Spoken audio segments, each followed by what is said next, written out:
বিরতির পর স্বাগত। তিনি দেশ নায়ক, তিনি সকলের নেতাজি। নেতাজি সুভাষ চন্দ্র বসুর ব্যাপারে যতই বলা হবে ততই যেন কম পড়বে। ওনার অবদান আজও মানুষের মনে রয়েছে। উনি দেশের জন্য উনার কৃতিত্ব, দেশের জন্য উনার যে বলিদান বা দেশের জন্য তিনি যা করেছেন তার গল্প, তার কথা আজও অনেকেই স্মরণে রেখেছেন। আজ ওনার জন্মদিন, ওনার জন্মদিনকে কেন্দ্র করে দেখা গেছে রাজ্যের বিভিন্ন জায়গায় নানা শোভাযাত্রার আয়োজন করা হয়েছে। বিভিন্ন জায়গায় ওনার প্রতিকৃতিতে পুষ্পস্তবক বা মাল্যদান করে ওনার জন্মদিবসটি পালন করা হয়েছে। তারই অঙ্গ হিসেবে আজ দেখা গেল শতদল সংঘের উদ্যোগে নেতাজির 127তম জন্মদিবসকে পালন করে একটি পালন করে দেখা গেছে এবং জন্মদিবসকে সামনে রেখে একটি বর্ণাঢ্য র্যালি এবং শ্রদ্ধা জ্ঞাপন অনুষ্ঠানের আয়োজন করা হয়, যেখানে শতদল সংঘের সদস্যরা উপস্থিত ছিলেন।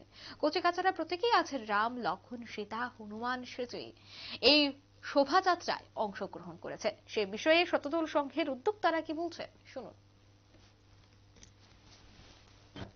আপনারা জানেন আজকের নেতাজি সুভাষচন্দ্র বসুর জন্মবার্ষিকী, এই দিনটাকে পরাক্রম দিবস হিসেবে পালন করা হয়। সারা ভারতবর্ষব্যাপী, শুধু ভারতবর্ষব্যাপী নয়, আমাদের দেশের বাইরেও আজকের এই দিনটিকে ঘটা করে পালন করা হচ্ছে। আমাদের আগরতলা শতদল সংঘের আমাদের সম্পাদক প্রদীপ দেবনাথ, ওনার সদর্থক ভূমিকায় এবং ওনার ক্লাবের পুরো টিমের সদর্থক ভূমিকায় এই দিনটিকে সুন্দর করে পালন করা হয়। মানুষের মধ্যে একটা বার্তা দেওয়া হয় নেতাজি সুভাষচন্দ্র বসু যে ভাবনা, যে চিন্তা নিয়ে দেশকে ইংরেজদের হাত থেকে মুক্ত করার জন্য যে পরাক্রমী সিদ্ধান্ত এবং পরাক্রমী মানসিকতা এবং দুরন্ত প্রতাপশালী ইংরেজদের বিরুদ্ধে যে মনোভাব উনি গড়ে তুলেছেন এবং তার এই দেখানো পথকে অনুসরণ করে আগামী প্রজন্ম যাতে তাদের চলার পথে যে নেতাজি সুভাষচন্দ্র বসুর যে মানসিকতা, যে উদ্যম চিন্তা, উদ্যম সাহসিকতা এবং সেটাকে সামনে রেখে আগামী প্রজন্ম যাতে চলতে পারে, যাদের দ্বারা সমাজ যাতে সংঘবদ্ধ হয়, সমাজে প্রত্যেকটা মানুষ যাতে সমৃদ্ধশালী হয় এবং অন্যায়ের বিরুদ্ধে যেন আমরা প্রতিবাদ করতে পারি,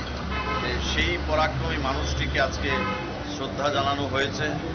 আমি ধন্যবাদ জানাই এই শতদল সংঘের পুরো টিমকে, ক্লাবকে এবং ক্লাব সম্পাদক অজিত দা।